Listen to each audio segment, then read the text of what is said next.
Bamwe mu bagenzi bakora ingendo mu byerekezo by'intara y'Iburasirazuba bavuye ndetse bajya mu mujyi wa Kigali bavuga ko hari igihe bageraga muri gare bagasanga imodoka zijya Kigali zashize bikabasaba gukatisha bagategereza umwanya munini, bityo ngo iyi bisi y'amashanyarazi itwara abantu mu buryo bwa rusange izabafasha kujya bagenda badakererewe. Ubwo rero icyo kibazo twakigiraga cyo kwirwa muri gare bakirwa kuzenguruka naho kujyana na hehe ukagera aho ugomba kugera byaguciyeho isago. Ndabona imodoka nini cyane irayishoboye gutwara abantu benshi cyane. Imodoka zari zisanzwe zari zifite ubushobozi bwo gutwara abantu bakeya, ariko iyi ngiyi yo yatwara abantu benshi cyane. Kuba yiyongereyemo birakemura ikibazo. Hari igihe utegereza nk'amasaha nk'abiri wabuze imodoka zaba byiza bizatworeza urugendo. Umuyobozi mukuru wa sosiyete itwara abagenzi ya Stella yashyikirijwe iyi bisi y'amashanyarazi Ndungutse Gisa Kasim avuga ko kuba iyi bisi itwara abantu benshi izafasha mu guha serivisi nziza abakiriya bayo, bityo ngo bazagenda bongera umubare wazo.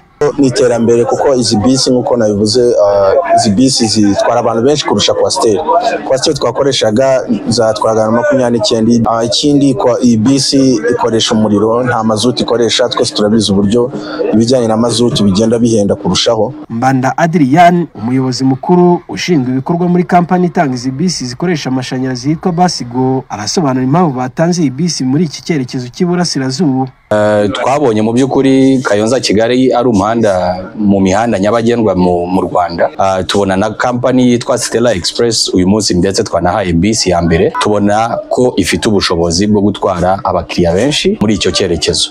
So ni nayo mpamvu twavuze ati reka tube twaba bisi ifite ubushobozi. Umuyobozi w'akarere ka Kayonza Nyemazi John Bosco avuga ko usibye gukemura ikibazo cy'ababuraga imodoka, iyi bisi y'amashanyarazi izakora mu muhanda Kayonza Kigali izanafasha mu guhangana n'ikibazo cy'imihindagurikire y'ikirere. Asaba abashoramari gushyiramo umubare mwinshi wa bisi zikoresha amashanyarazi, gabanya imyuka ihumanya ikirere kandi bigatuma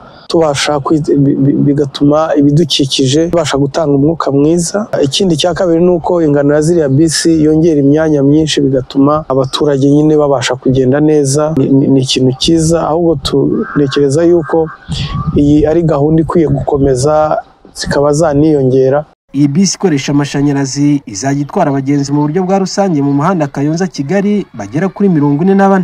Muri iyi bisi kandi harimo aho abagenzi bazajya bacaginga telefone ndetse na internet bazajya bifashisha.